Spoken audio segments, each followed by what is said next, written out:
Jasmine, of course, focusing in on the forecast and also quarterly profit being cut basically in half. I mean, that's a big number for a company as big as Meta.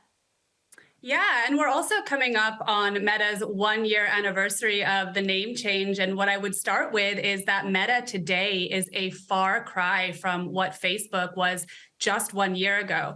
As Facebook, the company was able to generate double-digit growth every year, revenue growth every year. And last year, it posted about 37% revenue growth. Now it had 2 consecutive quarters of revenue declines. And at Insider Intelligence, our brand new forecast shows that Meta is going to post its first ever year-over-year decline in worldwide ad revenues for the full year 2022 as well. Now, let's talk about the bets that Meta is making, the 2 big ones, the shift to Reels and also the metaverse. Is there any evidence that either of these are actually paying off? Well, Zuckerberg's bet on the metaverse is clearly jeopardizing the short-term health of its business. I will say that there is, some business interest in the metaverse. We have seen some activations from some businesses, but those activations are also coming out of experimental budgets for the most part, which means that they're also potentially able to be cut if these macroeconomic conditions weaken. Now, Reels is where Facebook and Instagram should really be focusing on right now. It is where the competition within social media remains. And Reels is still lagging very far behind TikTok, and it needs to catch up in order to be able to continue to grow its ad business.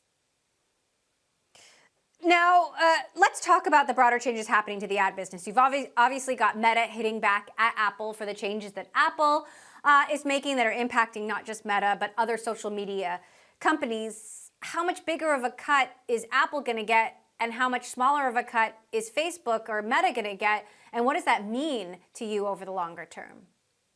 Yeah, I mean, the effects of Apple's privacy changes continue to plague all of the social platforms. We have seen that in multiple earnings that have already come out. Apple in some ways may be benefiting. It's also launched its own ad business.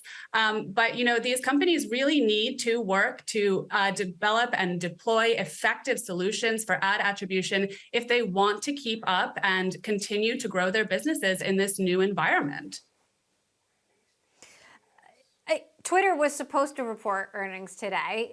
Didn't happen. That was at least the estimated date. Of course, now we have Elon Musk going into Twitter today with the kitchen sink, a very powerful metaphor there. We're reporting that he's planning to cut 75% of Twitter's workforce. What do you imagine happens on Friday?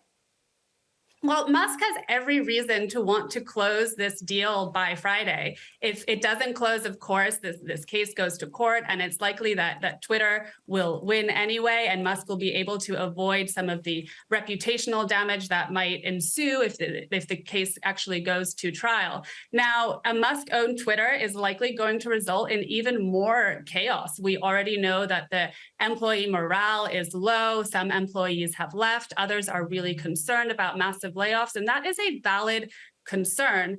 Now, in terms of how that might affect its business, even if these massive cuts don't take place or don't take place immediately, just the fact that this idea is being floated around by Musk, it's maybe enough to spook some advertisers as well. Advertisers want to spend their ad dollars on platforms that they view as stable, and right now, that certainly isn't Twitter. What's your sense of what these, potentially 5,500 people at Twitter do that he seems to think are expendable? And if the platform can be run with, the necessary oversight with 2,000 people? So I think where these cuts take place, if they do take place, will give us a really good indication of what Musk intends to do with the platform. If, for example, he reduces headcount significantly in the ads division at Twitter, it's an indication that he may be making good on his promise to reduce Twitter's reliance on advertising. He could potentially cut in the content moderation division, which could prove or show that he intends to loosen some of those content moderation guardrails, which is also something that he has been really vocal about. So Given all of these massive, you've got major evolutions, changes happening at Facebook. You've got potentially on Friday, Twitter becoming a private company. You've got Apple moving in and trying to take a bigger cut of social media ad revenue. You mentioned how different Meta looks today than it did a year ago. How different does the social media industry look a year from now than it looks today? Different. I actually believe that the time is ripe for some more disruption in the social media industry. I mean, TikTok was the biggest disruptor to usage and to revenue in the social media landscape for many, many years. But we're seeing now that there are some other social apps that are starting to bubble up and capture the attention of the coveted Gen Z audience. And I believe that we'll start to see even more of that in 2023 and have these established social platforms really continue to scramble to keep their audiences and continue to grow their businesses. I wonder what it means for Snap. We heard from Snap CEO Evan Spiegel at the Wall Street Journal Technology Conference. He blasted the metaverse, saying something along the lines of, the last thing I want to do when I get home from work after a long day is live inside a computer. You know, there are two questions in there. A, what does this mean for Snap? And B, does this, infatuation that some brands might have with the metaverse just dry up, especially as we go into a pronounced economic downturn? Yeah, so Snap has positioned itself as anti-metaverse for quite some time now. It's also been really susceptible to a lot of the challenges that are plaguing all of the social platforms. We saw that in its Q3 earnings just last week. Part of the problem is that Snap is considered a less essential platform than, say, Meta, although Meta is experiencing cuts as well. But it's easy for advertisers to justify pulling ads and pulling budget from Snap. And it certainly doesn't help that it has staked its future on augmented reality, which is an even more experimental format for a lot of advertisers. Snap does have something that Meta and Twitter have really struggled to articulate, and that is a long-term vision. But having a long-term vision is not really a way to help it in the short term, and Snap really has to turn things around now if it wants to make its vision a reality.